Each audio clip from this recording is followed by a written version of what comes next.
Welcome, everybody to Toons Up North, Nerdy Up North's cartoon show. I am your host, Jake, and I am also joined by my other host, my cartoon co-host himself, Paul. How are you doing, sir?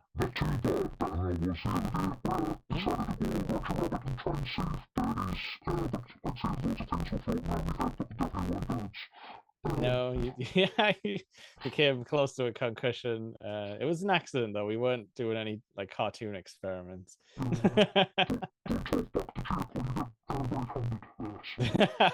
How strange accidents will happen in your home. Talking to you, Chris. Look out. Bless him. Poor Chris.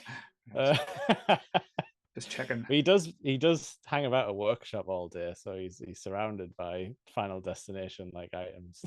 To be fair though, him and Lee, like fair enough, Lee, he's a parent. He does loads of DIY. Like literally, whenever he comes on the video, you see different shelves being put up, and that's all Lee doing it. But Chris is a proper man's man. Like he does mechanical stuff. He puts things together. He welds. But he is probably the most dangerous person I would never let near a drill or thing, because he would probably just go, "Oh, this looks hot. Can I lick it?" Yes, Chris, you are that weird.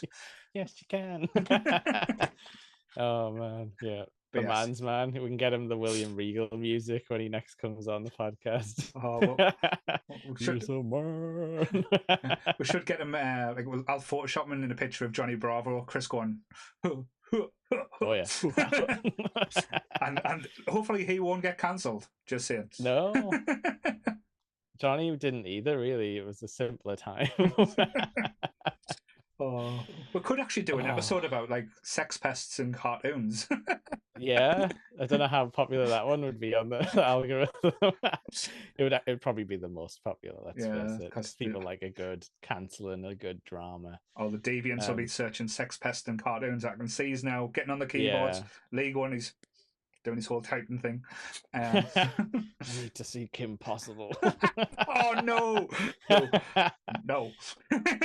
No, I was too old to watch that stuff. Also, it was Disney Channel, which we've talked about before, was paid only when we were kids. Right, so we are here not to talk about Johnny Bravo, but to talk about another Cartoon Network man, one who hasn't been cancelled yet. It's all in the eyes, isn't it? Samurai Jack. A samurai wielding a magic sword, as Aku says. Oh, I was so excited when you mentioned this as well, because one of those things that I did catch Jack when it first came out originally, but I think I was in the in-between age, because you would have been very, like, because you're the younger one, as if you don't know, Jake is the baby. You would have caught it like as a kid. I caught it almost like a teenager. So even though this was focused, but I don't think this was focused more for teenagers. This was more for an adult, for people our age to watch now. I think I think I probably caught it like early teens. I would probably say, like the times when your parents are like, yeah, you can be left on your own over like summer holidays, and I would just sit in and watch cartoons all day pretty much. But yeah, it definitely does. It's like it feels like a show made by adults, designed to just be cool. And fair enough, the violence is toned down, but that doesn't really take away anything, because I feel like in movies a lot of the time, like the violence doesn't like the gore part of it. Yeah, it doesn't always add anything to the fight. It's just kind of like a sort of a spectacle, I guess. Like in Kill Bill, when the blood goes everywhere, it's like cool, but it wasn't like part of the choreography. Like Samurai Jack's like all the choreography, and they just make everyone robots so he can chop them up, and they just explode afterwards. Very interesting you said that, but you picked two very different episodes this one as well. So do you want to tell us which episode you chose there, Jake? Yeah, so basically for some of these like choices that we're doing, how I've been like approaching it in my head is like, it's gonna be the memorable episode is the one that I would pick, because it clearly had something going for it if I've like remembered it all this time after.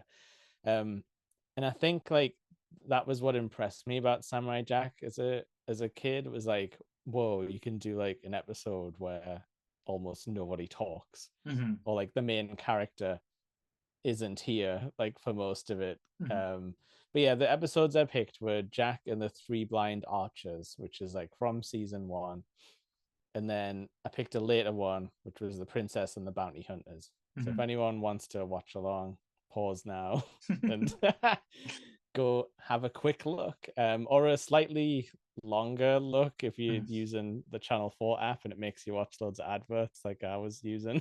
I don't try and use a dodgy app, and it gives you the wrong episode, which happened last week as well. So, Yeah, the Sirens episode's a good one as well. yeah, I was gonna say like if I'd had like time, I would have probably just left this running, like and watched a few more episodes. I let it autoplay.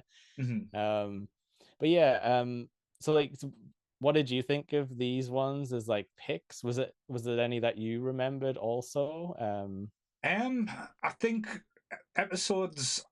I'm never good with episodes memories. I remember Mhm. characters, and Okay. I think the characters always quite stand out. Like I know I watched the Scotsman and the Sirens. The Scotsman and the machine gun leg was just iconic throughout this show. Oh yeah. Like as you said, the bounty hunters, and the one we chose, the episode, the three blind like archers. Mhm. Again, my opinion is probably the most iconic Jack episode that was done, just because Yeah. of how subtly done. But one thing I wanted to talk about before we start getting into the episode as well is Mhm. the design wise and the aesthetics for these episodes, or for Jack as well. Mhm.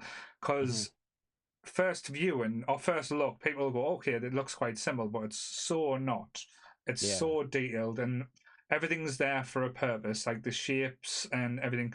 It's there to at times make you feel comfortable, and at times to make you feel uncomfortable as well, which is Mhm. quite an interesting talking point, especially for like say what they call a cartoon. But this was not, as we said before, not just a normal cartoon. It was very much art house, especially with the Yeah. tones and the feels. Because like what this does well, which a lot of cartoons does, but not to the degree of Samurai Jack, is when it wants you to feel comfortable, it'll use tones that's like say beautiful and relaxing, and then when it wants you to feel like nervous and like anxious and stuff, it'll use sharp edges. It'll use like really dark tones or like Yeah, kind like of. full on dark, like black Mhm. color schemes. Yeah, definitely. And then it goes from like the extremes with the characters. As I said, the Scotsman has a bloody machine gun like for his leg, but then like say the archers, like the design wise was so beautifully done, and Yeah. then like say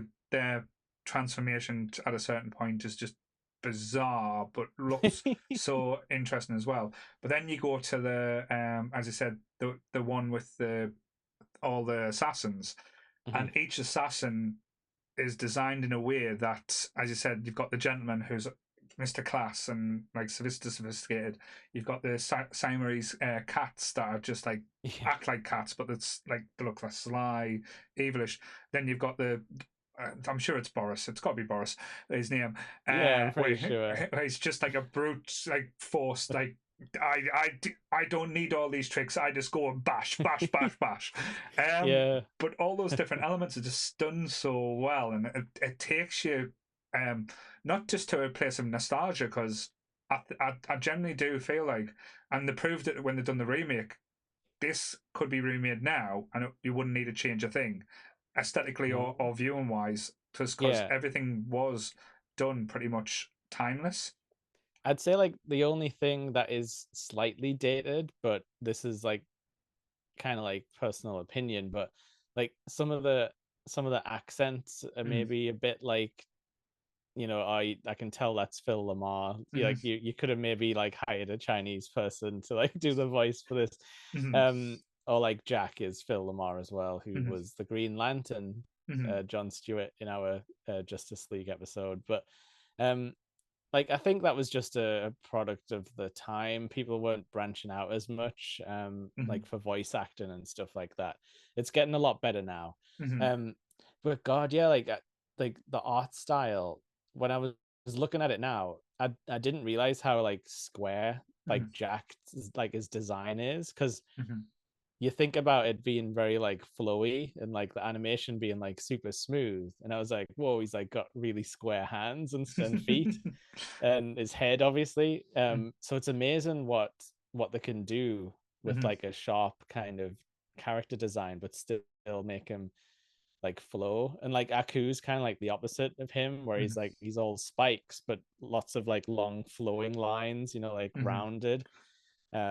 And but yeah, like they make really good use of silhouettes. I don't know why more people haven't ripped this off, unless it's too hard to rip off. Um, I, I think it would be very obvious if they did, Yeah, um, yeah. but I think with great storytelling and great way how they put that story on screen, it works Mhm. so well. Especially with because the premise is very much like very generic. It's basically uh, man out of time. Basically, Yep. Jack's been sent to the future. Like, but how many times that's been done in comics or been done in movies, Yeah. TV shows, and stuff? It is a very generic and simple plot. But the fact that it's a samurai and then they create this world that is so out there crazy Mhm. because Aku is has basically taken over one and basically transferring the planet into whatever he wanted to be. Or not in the planet, the universe. Uh, Yeah, like it doesn't. Yeah, because they do talk about a different planet in one of these, and I was like, oh, okay. mhm, But it doesn't. It's a great storytelling like premise, because mhm, it allows them to do anything, because they can be like, okay, here's some remnants of the time you guys are aware of, like the viewer. mhm, um but then they can be like, but also there's just like a Star Wars like cantina here, because with aliens in it, because of course we can. mhm, um and it's like, you don't need to know any more than that, other than mhm, to know like it's a free world and you've got like a wandering samurai who's trying to get home. um and this is why I was saying it links a little bit into Dungeons and Dragons, because it has a very similar setup where like mhm, almost every episode he's doing something based on like a rumor, to be like, mhm. oh, okay, I've like, okay, so this first one, the Jack and the Three Blind Archers, we'll just get into it. Yeah, But he's basically on a ship at the start, and he overhears a guy telling like a tall tale mhm. about how he like tried to like storm this castle because he heard you would get one wish One if you wish. get to the top of the tower.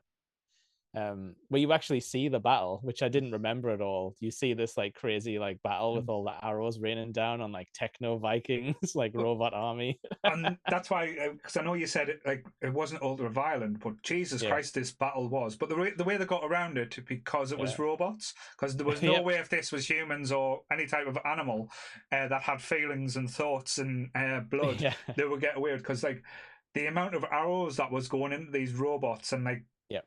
like they weren't very well constructed robots because every time they got shot with an arrow, they exploded. It was like that's got to be like some kind of design flaw that they didn't think about there.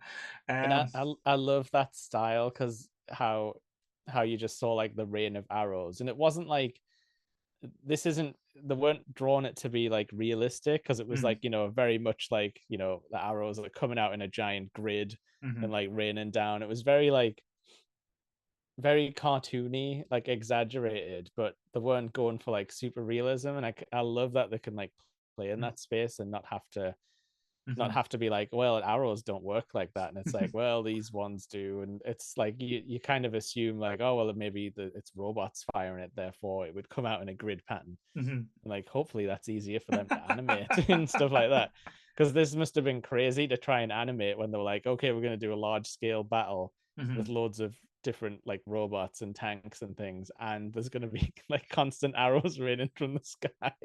Like the animators must have been like, oh, when they look at the storyboard. But like I say, and that's what I love about cartoons. You can, as I said, with when we talk about movies and stuff like that, let's say movie magic, or you Yeah, can dispense realms of belief. Because they used to have to fire those arrows in movies back in the day. definitely, but with the cartoon, you can literally just say, right, I need 10,000 arrows to hit this one Yeah, person, and then it's like, okay, I've got to draw 10,000 arrows or one, and just press Control C and V a hopefully. lot. But you're right though, because like I think that's what we've been sort of getting towards every week, where we say like there's so much freedom in cartoons. Like Mhm.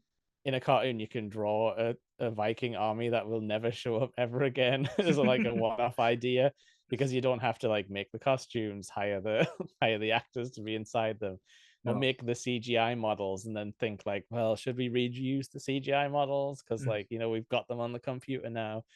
um but yeah, like To be so fair though, when we talk about Scooby Doo at some point, we'll be talking about reusing scenes over and over again. So that'll be a nice callback to do. So that's fine. on the old like someone cranking the background along like hurry up, Shaggy needs to run faster. I don't Oh, actually know how it works in the studio. it's like quick. We need this background. To be honest, the backgrounds in Scooby Doo is artwork there. But again, Yeah, another yeah, that's for another show, guys. yeah. Another show that used to be on Cartoon Network in the Boomerang Hour, which what we had to have or whatever, what had the oldies on. Hey, they weren't that old.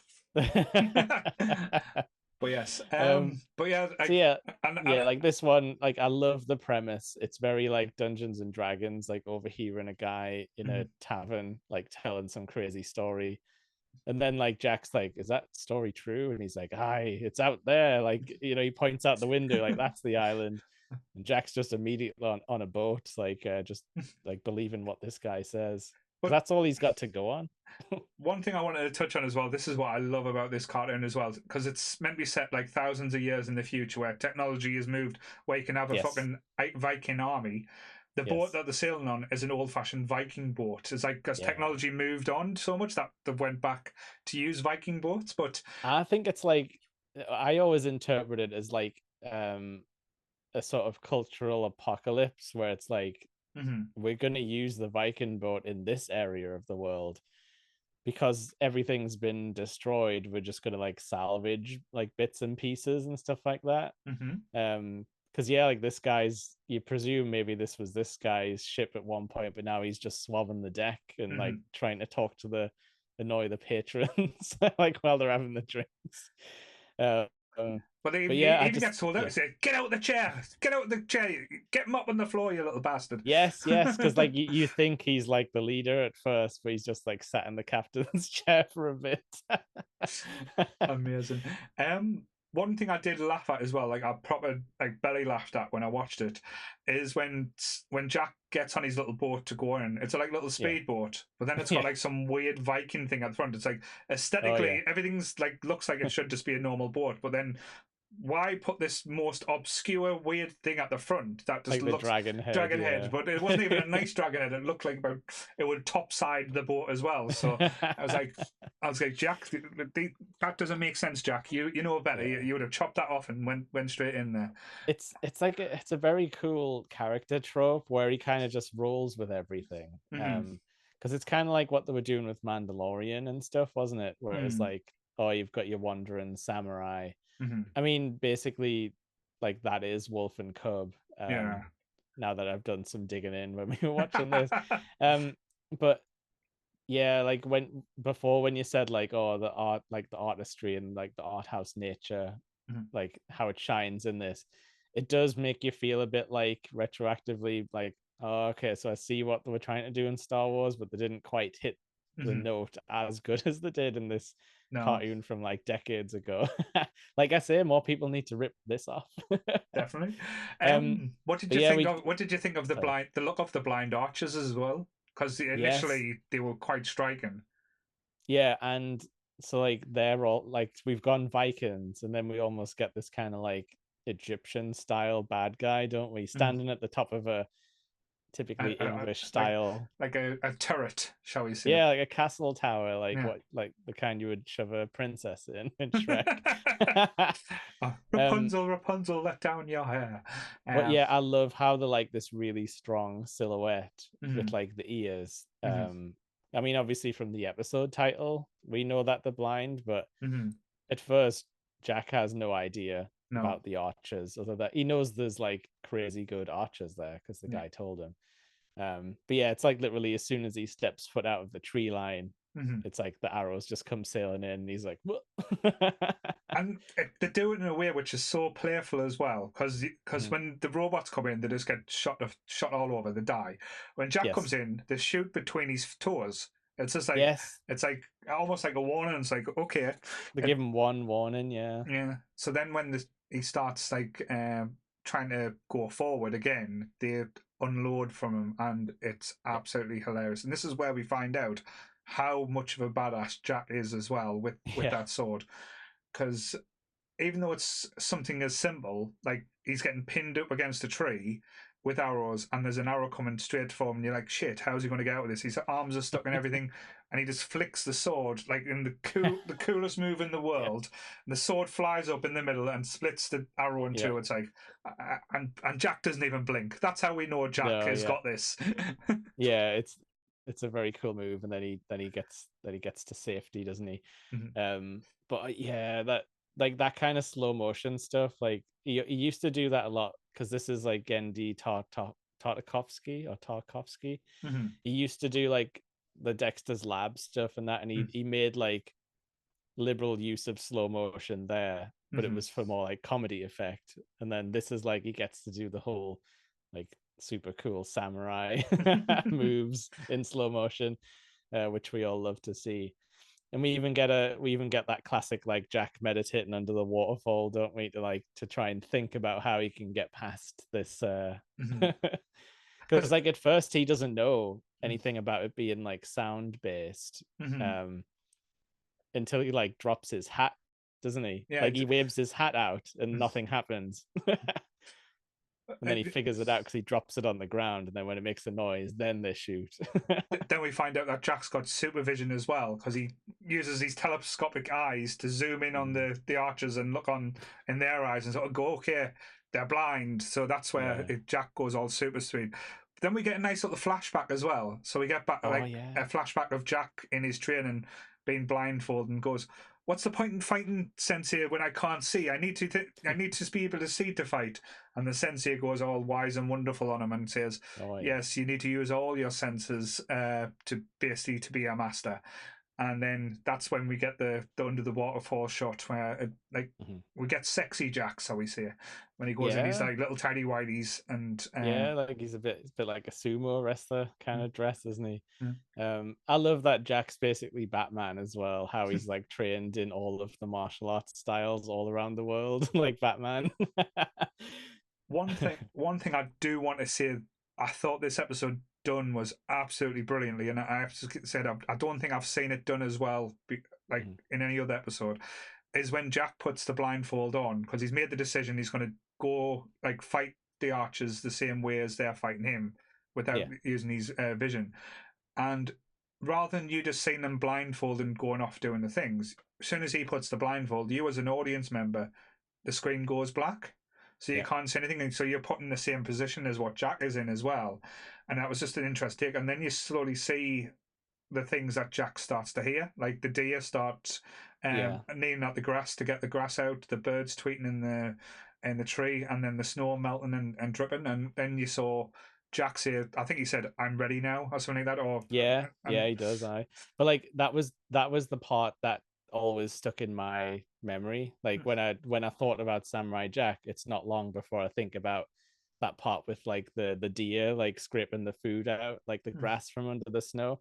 And you kind of like see parts of it, don't you? Like mm, it's kind of like it's coming into focus, like mm, the white comes in mm, because it's like obviously very stark white on like the black background.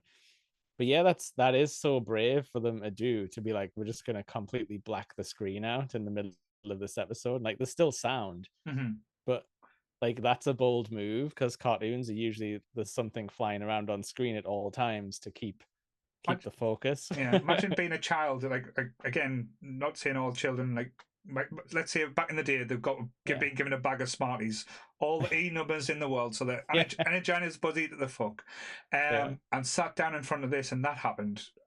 yeah. It's going to be an interesting take. So that's why, as I said, I think when this came out on Cartoon Network, it was part of the adult hour, so it was part of Hmm. like the later on shows Yeah, that used to like come on out. Toonami. Yeah.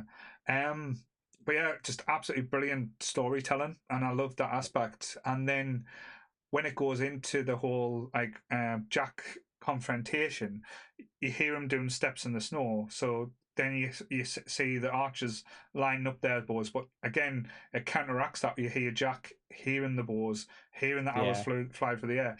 So then he goes all get the flash mode and starts zooming through the snow, being chased by the line of the arrows. But again, if we go back to the robot army, why wasn't there just the sky full of arrows if they were that worried about Jack getting there? But Yeah, it's because it is sort of, they do sort of explain some of it as in like, oh well, the tower is like positioned so that you're like looking into the sunlight, so like mm-hmm, this way Jack can hear, like he can hear them more than he could actually see them. mm-hmm.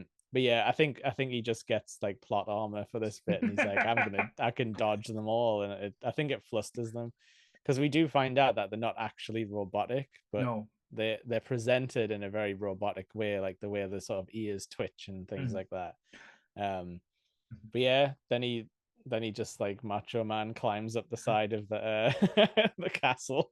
And then he uh, appears in his tidy whities on the top of the castle as well. yes, Then we yeah. get an ultimate cool guy shot because we knew it was going to Oh come. God, yes. It's a great shot. All three of the archers fire at the same time. Arrows Yeah, are going in the exact same trajectory. Trajectory. That's it, right? Trajectory. yeah, Like yeah.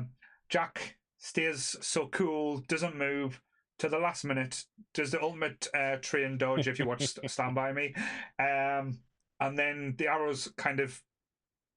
This is where it kind of lost me a little bit because the arrows look Okay. like they're going to hit each other, but then all of a sudden they're in each of the other archers' chests. I was like, Yeah, I think my first impression, because I was thinking like, oh, are they all gonna miss each other and go straight on? mm-hmm, I think maybe what they were trying to go for was that they all deflected off each other and went right, like, it went in opposite directions, sort of thing.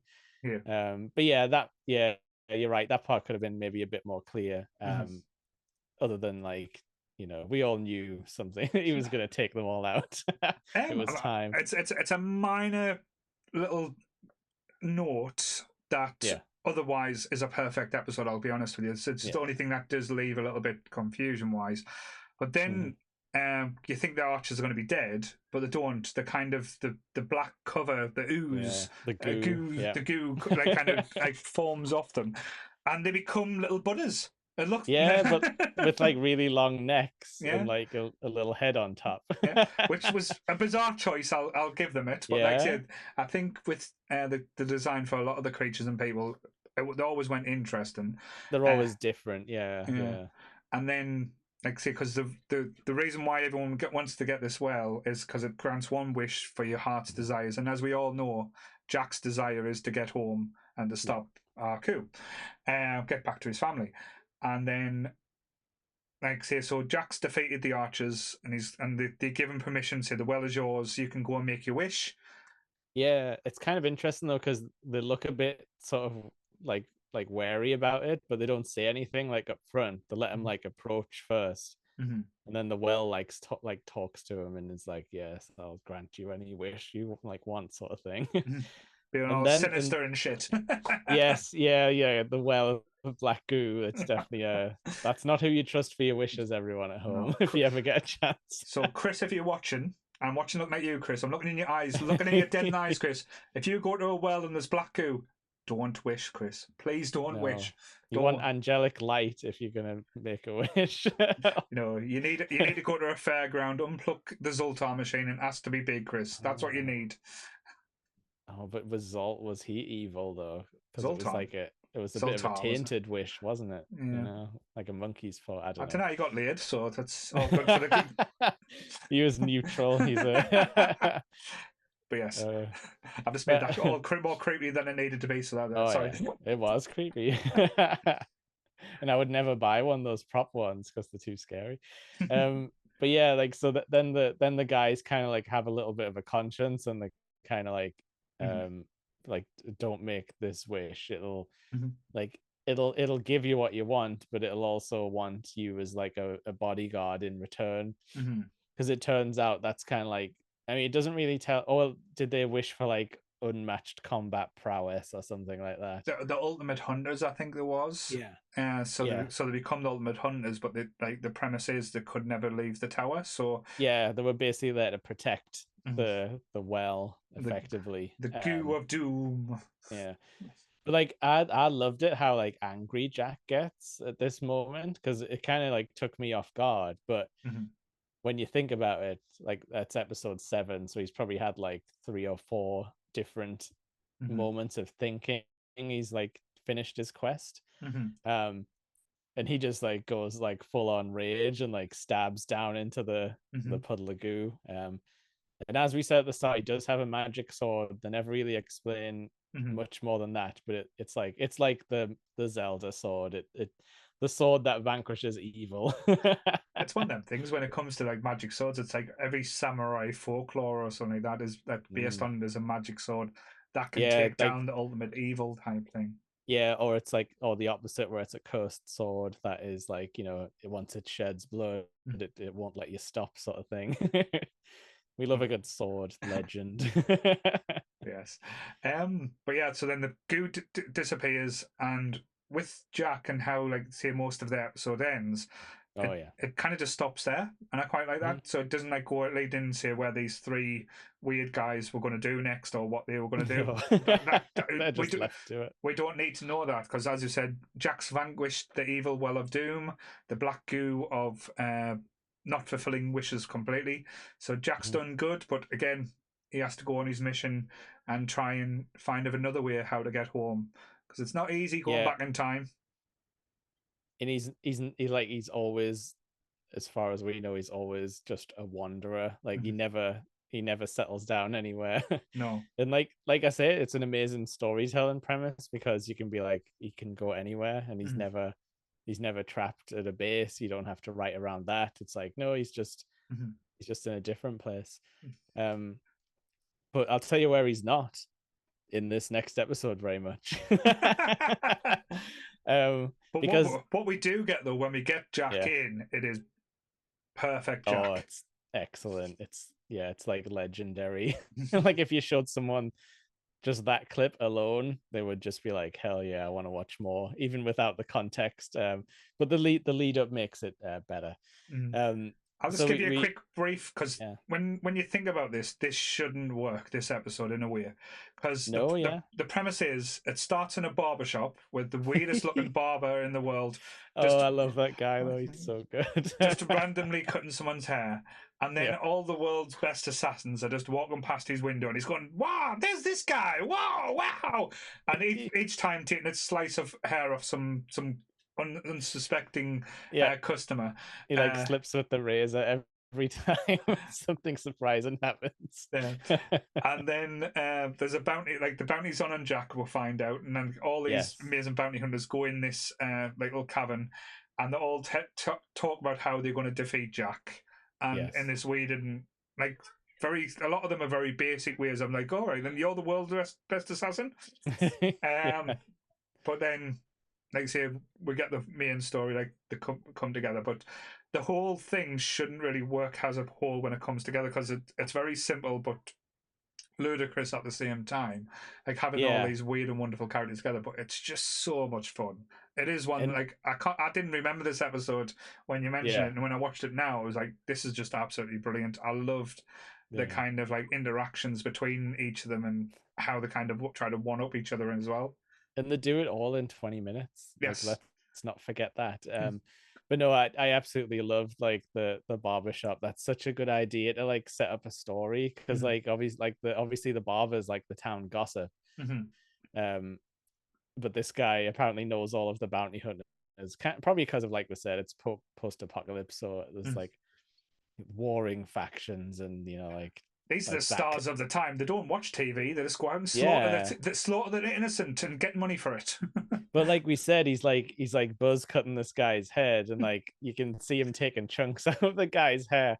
So yeah, so we get we get a sort of like a Dalsim character, like a Hmm. snake charmer guy. Hmm. We get the gentleman who's like like a fancy. I was assuming he was going to be English, but they actually go for a Southern gentleman, Yeah. like which is an interesting touch. Like Val Kilmer out of Tombstone. I'll be your Yeah, Huckleberry.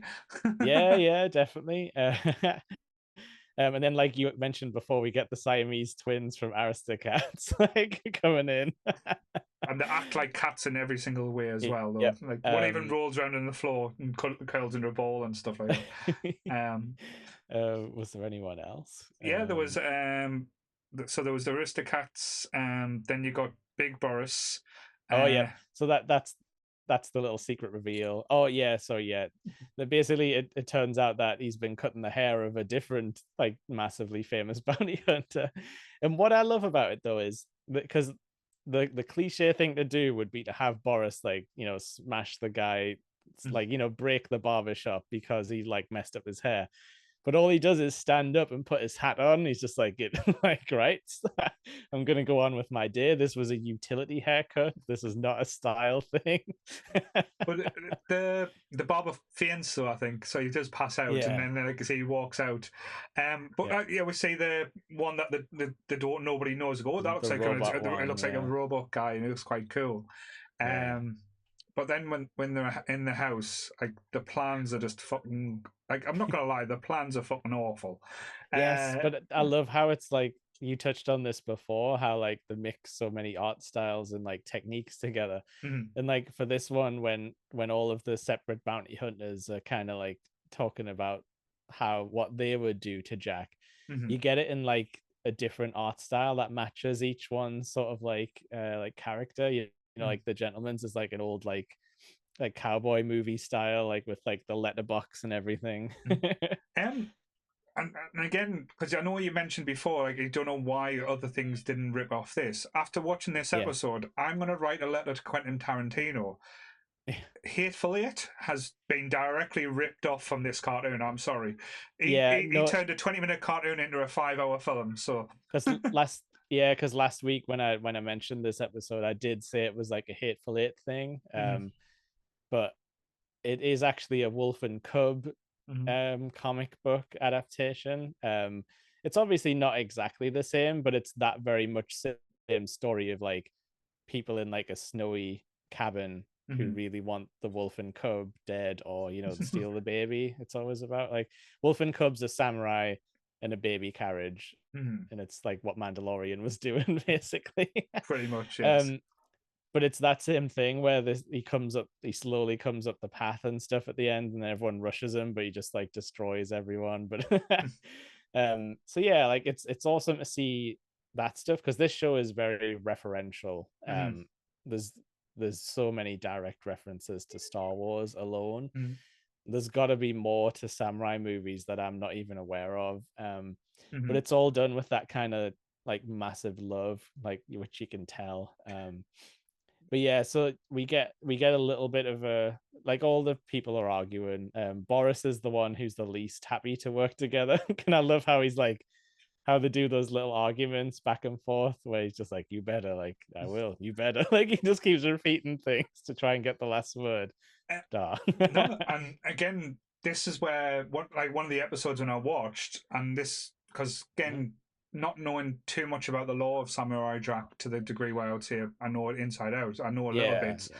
This is where it opened my eyes a little bit just by like throwing away little lines, like the princess reveal, like the robot guy Yes. turns into be a princess, and she's like one of the best like assassins there. She comes up with an She's idea. above all of them for sure, yeah. She comes up with the idea for everyone teaming up to maybe have a chance to defeat Jack. That Yeah. was like say the way they were going to plan it out. But her little turn, it's like she's not doing it because of the money. She's doing it because her planet has been enslaved. So not Mhm. town or city, planet. Yeah, yeah. So that kind of threw me. I was like, okay, so fair enough. Yes, I knew there was weird looking people, but now there's aliens involved in this now, which is great. And Haku's, as I said, he's not Akau. Sorry, he's not just taking over. Like I said, the planet that they're on is taking over multiple planets and taking it further than basically what Yeah. we. Or it's like he hasn't destroyed things. He's like, he's ruled it as an evil emperor, but has actually kept things moving. Like, Mhm, opened up hyperspace shipping lanes apparently to the different planets, and everyone's sort of like a melting pot on Earth now, a bit more like Shao Kahn actually with Outworld, where he's like merged all the realms into one like crazy town. So we're gonna have Mortal Kombat all over again with Samurai Jack. I'm I'd sure watch that. I'm sure there's like a scorpion, like, guy that he fights. There's got to be some Mortal Kombat references somewhere in Get here. over here. But yeah, like so yeah, it's revealed that they've been hired to go to this cabin, not for a mark or to find Jack, but to work together in like like a deadly alliance. Um, and yeah, so everyone tells the plan, and she's like, "That's like that would never work. Like Jack would that Jack would predict that's what you are doing, and he'd just like see through it, and like you'd be dead." And like you said earlier, when you were like, Boris's is like in like crayon drawings, and he's like, I don't need plan. He would break sword on my belly, then I would smash. And then over everyone's smash, smash, smash, smash, smash. yeah, and everyone's just like silent, and he's just like, yeah. How stupid are you? Yes. And then we get the excellent scene, which is another one that's stuck in my memory, where it's like it's all just silent and everyone's just waiting for Jack to show up. And you're getting them do things like clean the weapons, and like the cat sleeping like in the corner. But then you see the princess, and she's doing one of the most badass things, where she's like to melt and then chopping it with a sword and then putting it back in the sheath. And everyone kind of hears this and kind of like goes around the corner, and they're just like, oh, Ooh. like that's the skill level we're sort of working with here. And I like how yeah. they made the princess quite a sympathetic character as well. Yeah, but she's never like, she's all like a harsh like badass throughout the whole thing, because she like kicks Boris's ass a couple of times when he mouths off. She definitely flips him over at least a few times. But yeah, like it's not your typical like princess reveal, like where she's like in distress, like she's clearly very capable. But not strong enough like to beat Aku, and No. or doesn't have enough allies and stuff, so it is quite tragic. Which, like I say, for doing this in 20 minutes, it's friggin' amazing. Like introducing us to like 5 new characters we're supposed to care about, and we do end up caring about them in some form. But that's just as we said before, like good writing, good knowing like what you've got, and having the confidence in it as well, to not kind of like shove too much down or rush certain things. Because a lot of this episode is just silence, or one of the great scenes. Again, I know we talked about like the scenes in the last one where it's darkness. This one is done a little bit more differently, where they've created a trap and they've put little burrows in, and then because they say Jack's on the way, and what they could have done is like just hidden the thing and have Jack come over the hill. But they didn't. They give it about 2 or 3 minutes. Like, and again, when you're watching a cartoon that's 20 minutes long, that feels like a lifetime. And Jack's like, you don't even see him, and you just keep seeing the eyes like creaking. You keep going back to them, and you keep thinking you're going to see him, and then you just see a tiny little thing like a dot, and you think, oh, it's a Jack. And again, the slow plays it well, to the point when Jack's there, and you're like, oh shit, it is Jack. Oh, it's all going to go down, and you think, oh, it's going to be some amazing like fight that's going to last for like half an hour, or if it was One Piece, a fight that would last 15 episodes and 5 sagas. But but then you see like the sort of the framing for the whole thing. You see like a water drop like just start to fall off the cabin, like the one she was chopping, and then as soon as it like drops off, like leaves the sort of overhang, they all like spring out, like out of the holes, ready to like attack all at once. But yeah, Jack, like a badass, just dispatches with them in a ridiculously like a ridiculously flashy like sequence, where like whenever he makes like a big move, it's like a full-on like black silhouette, isn't it, with like it's all like blown out, like as if it's like paint or something. Or like massive like shining light, like they just can't even fathom his moves at this stage. And like it takes you as an audience member like so out of like, even you're like shocked, you're like, oh shit, like fuck, what, but like wow, and it's the movement that Jack does, and it's almost like he's not breaking his stride because he's No. just continuing on his journey, and he takes them all out, and the princess is kind of like left last one start. Well, Oh, but also what I was kind of setting up before, he takes them all out, and then as soon as like the last hit is done, and I think he like, yeah, that's what happens. The cat guy like drops all the bombs from the sky, and he mm, just like goes like like catches them all, and then like throws them at Boris, and he explodes.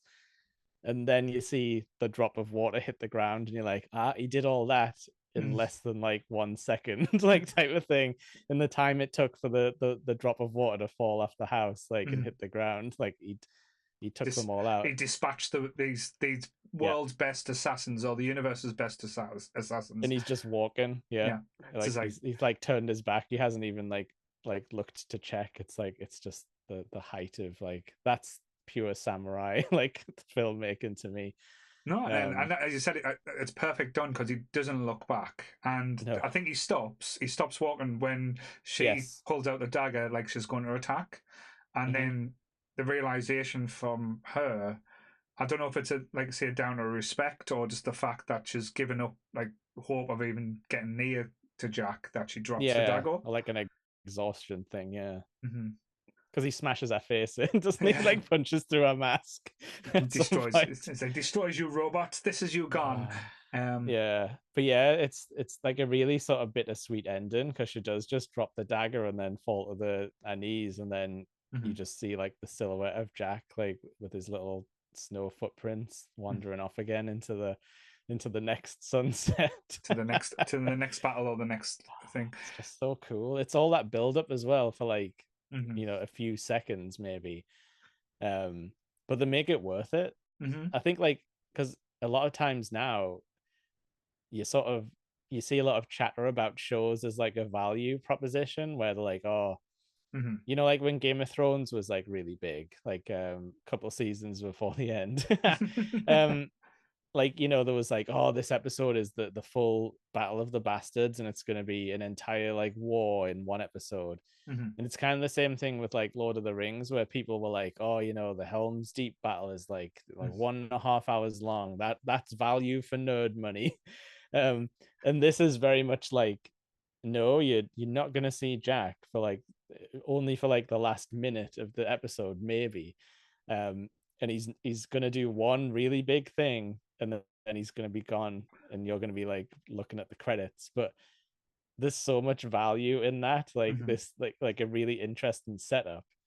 um It's about uh, patience as well and having yeah. the conviction to go through with it as well.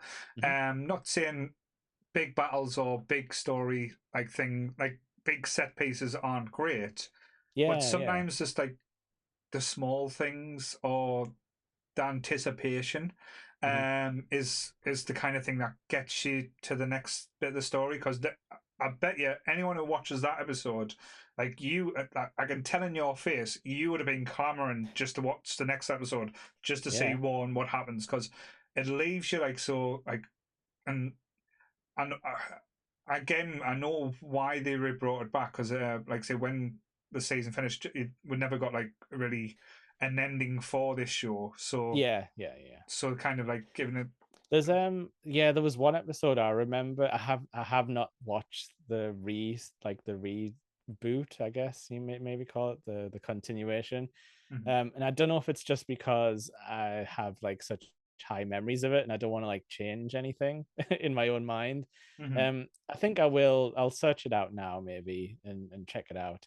Um, but I do remember an episode where you got like a flash forward of like old Jack with like long hair and Mhm. like a white beard and stuff, like, and more muscly. And I really liked that when I first saw it, because I was like, oh, that's kind of bittersweet. Because like on one hand, he looks like a massive badass, and Mhm. like you think in your mind you're building this picture of like what is Yeah. like, so Jack just like fights forever and gets to be this like warrior king. Mhm. But then I thought about it a bit more, and I'm like, oh, but does that mean he never gets home then? Because he Mhm. has to like keep on battling. And I kind of don't want to know in a weird way, but I think I will watch it because I'd Yeah. love to see I'd love to see how it's different No, no, no. compared to I get this. that. I think with, as you said, the cartoon that we watched last week, Dungeons and Dragons, Yeah, everyone wanted to know that do these kids I get did home? want to see that one. Yeah, Yeah. With this, it's kind of like sometimes like it's nice to think yes, Jack got home, but then other yeah, times it's like thinking no, long as Jack's okay and living in the world and fighting evil and fighting baddies, I'm yeah, okay with that as well. So, yeah. Or so like you just assume he will at mm, some point, and it's like you're not worried about him. no, Whereas those kids, you're like kind of worried about them because like living in Dungeons and Dragons didn't seem fun at all. no, But Jack is like, he's a hero. You'd feel safe around him. I think he definitely. can look after himself. I do think like he probably's. I think he is getting more credit now, but he probably Yeah. was the most uninstated like cartoon of its time. It's so deep. It's so Mhm. there's so many layers to it as well. Um, but one of the best, like say, like well, I wouldn't say best. The one of the most earworms in like intros as well. Like, "Ba-da, bow, ba-da, bow, ba-da, bow," and like, Watcha. "Watcha," and "Watcha, Yeah. watcha." Like I say, not always the most like by today's standards culturally sensitive things like about like how they were just like sort of using all the tropes, but Mm, it's done so lovingly yeah, it's more of that a I homage than a piss take, shall we say? yeah, oh definitely. Hmm. I mean, there's definitely going to be some silly characters like silly voices, but Hmm. it's that to me that feels more like the Cartoon Network side of it coming Hmm. in, where you're like, oh, we need some silly characters for it. Like the guy who writes and like works on this stuff clearly loves Hmm. very silly stuff and cool stuff. Because if you ever watch like Dexter's Lab, Yeah. it was half and half because it'd be like, oh, Dexter builds a mech robot, but then it would be like very silly. Like the next moment, like he loves to do that snap back between like something cool looking and then something really stupid. Definitely, and I think did they do Powerpuff Girls as well? I don't know. I'm not 100% sure if it was the same people, I but think I was I'm guessing like those are your colleagues, aren't there, at the end of the day? So potentially. people are going to learn from each other if they're all in the Cartoon Network company. But I love Powerpuff Girls. That was a very Hmm. similar thing where it had its like serious moments, and then other times it was just a full on like Hmm. stupid kid show. But you'd get just full on superhero episodes, and it's like as a kid who wasn't like didn't have loads of money to buy comics, I was just getting my superhero stuff from this No, like cartoons. definitely, and I think probably in the early '90s, kids like especially with some of the cartoons that they got, probably don't know, or we didn't realize how lucky we were Yeah, with some of the stories and some of the things that did come out around about because that time. I think it's very few and far between now where you'll get like one standout Netflix show a year where you're like, this is a really good animated show. Hmm. Um, I, do you know this guy did Clone Wars as well? Like the all right. the drawn animated I can Clone see that Wars. though. I can see it now you've mentioned it though. Like say with the way the You could looks. translate lightsabers and stuff to this kind of combat. Yeah. There's some really cool episodes, but I think it's like non-canon now Mm, officially because of the new Clone Wars stuff. right. Um, and I see them, like I say, I see them do it, trying to do this stuff where they're trying to do like the samurai Hmm. like homages, and they're just not hitting it as well as they did back here. Like, No. come on, guys, just rip it off. Like, I'm Just sure. just don't take it too seriously. But I think that's what Star Wars has Yeah, become now, just too serious. It needs to become back yeah. to the fun Mind, aspect. I do like Acolyte. I Hmm. know I haven't been on any shows to talk about it, but Acolyte has some of this like Mm. like samurai or like crouching tiger style action in it. Hmm. It's been very refreshing. But it's very much like a young adults type of show, Hmm. like the Flash and Arrow. Right. Like not as light-hearted, but Hmm. that kind of dialogue and Hmm. story. Like you're not gonna see it's not Andor, but it's Mm. also not the prequels. It's like somewhere it's in between. Yeah. But I'm liking it so far. I'm gonna Cool. go watch the last episode shortly, probably. I want to see No. how it finishes. But definitely, I do think like in the future as well, I wouldn't mind coming back to Jack. Just Yeah, to if we can talk. find some more like standouts for sure. Definitely, just because I think he's got a lot of weight, and it's just, as I A lot said, of different genres, because like there was very little sci-fi in this, but there is complete sci-fi episodes of Samurai Jack, mm-hmm, which you're getting man from the past versus the future, literally. definitely. So again, I think that's quite a nice way to wrap up Jack. There, a Yeah, man from the past fighting the future. That's where we yeah, always will be. That's where I feel the like now. bad future. The man from the 80s fighting the 90s. But yeah. No, So we work together. We're allies. come together like it'll be a Grease 2 for you there. But yes, so we next week we've got an announcement to make. It's a special situation this Yeah. next time, isn't it? So it's not going to be a two-way. We've got a three-way next week. We've got a special guest, the podcast queen herself, the lady that has been on every single podcast other than Trek so far. Yeah. But I think she's going to be making an appearance on there soon as well. Yes, we have the beautiful, the wonderful, the effervescent Sammy. Your favorite podcaster and mine. Yes. So Sammy But is coming on. is she getting on all the podcasts? Because I said that getting Sammy on legitimizes your podcast the other day. Possibly. I think she's the kingmaker. she hasn't been on gaming yet as well, I don't think. So that's something that you No, need to but be. she has graced our Twitch channel Yes. a few times. So we need to get her and Adam to talk about pork chimp and gravy. So and now it sounds like you're saying a line from Cow and Chicken. That was pork butts and taters. Okay. Mama had a cow. Papa had a chicken. Now that's a fucked up show.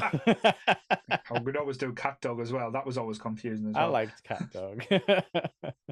But yes, so we are doing and we were going to do another episode, but we let the Nerdy Up North community decide. We did, because we were expecting to choose the real Ghostbusters, but they didn't. Yeah. So we're going to the raccoons.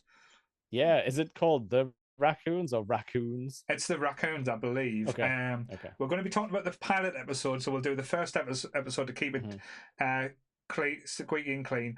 But to be honest, I do think we'll spend most of the time just talking about two things: Burt Raccoon and the intro, because the intro is legendary when it comes to the raccoons.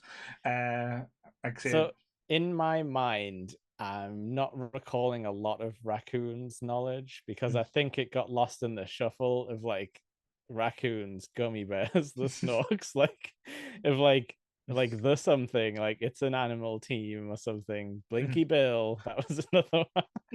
To be fair though, the raccoons is just wholesome shit. Okay. It's basically the raccoons are basically nature and loving, like wanting to keep everything green and stuff. Yep. And then you get Cyril Sneer, who's like a weird pink aardvark type creature. Yes, he smokes the cigar. Yeah. Yeah, and he's all industry and wanting to basically be money and stuff like that. And they're kind of like sons of friends of the raccoons, and there's all these intertwining relationships where it's coming. But in essence, it's very wholesome, it's very fun, it's very nostalgic, and after that, after we watch it, I bet everyone goes away with a nice little warm feeling in their tummy, and we'll get Sammy to pervert over a raccoon. Oh, it sounds fun. I'm gonna go out on a limb and say that's probably on YouTube in some form. Hopefully, we'll try and find it somehow, some way. Bring it to you. We'll watch the same thing and we'll share the link in the Nerdy Up North Discord. Mm-hmm. And if you join our Facebook group, we'll tell you how to get in the Discord because the link changes all the time, so we can't just share it under the video. I'm sorry. No, it's fine. It expires. It does expire. I think it's still in the link somewhere. But yes, join us. As I said, everything that we do, we've got that much things going on. We've got a lot of plans coming forward as well. It's exciting times for the Nerdy Up North team and the Nerdy Up North community. Get involved, be part of us, be part of the nerd cult that is bringing people together. and like I say, we want to have our first nerd baby sometime, so that can be quite interesting. See if we can make But that happen. we've said it before as well. Like almost everyone who's came on these shows and became like faces of the community started out in the community. Mhm. So if you like what we do and you think you can help us, like get involved. Like it's all good fun. Mhm. And thanks to anyone who's listened and downloaded. I know we had a few secret audio That scared the downloads. fuck out of me. I'm not gonna lie. Like I just uploaded and I'm like, right, I'm getting everything set up. Then I went back in and checked, and we've got 10 people download an episode. I It's was like, people looking for the Snyder cut. I'm telling you, it's like what? wrong Justice League. It's like wait there. I haven't advertised this. I don't even think I've advertised it yet. But there's people still downloading. But so that just means Unless people like listening about cartoons. I think they do, or it was like Russian bot sites downloading our episodes to like steal them, for the Just ever growing content mill. guess. So Boris is coming after us now. Yeah, sorry. uh, I also I couldn't not mention it because it's just popped back into my head. But also Boris did a Hawk tour in the episode, but he said Badui or something. I think it said in the subtitles, but I had to laugh. Like that damn girl has ruined the minds of the internet. I'm trying my Not best her not. fault. No, I'm trying my best to keep Hawk 2 out of Nerdy Up North.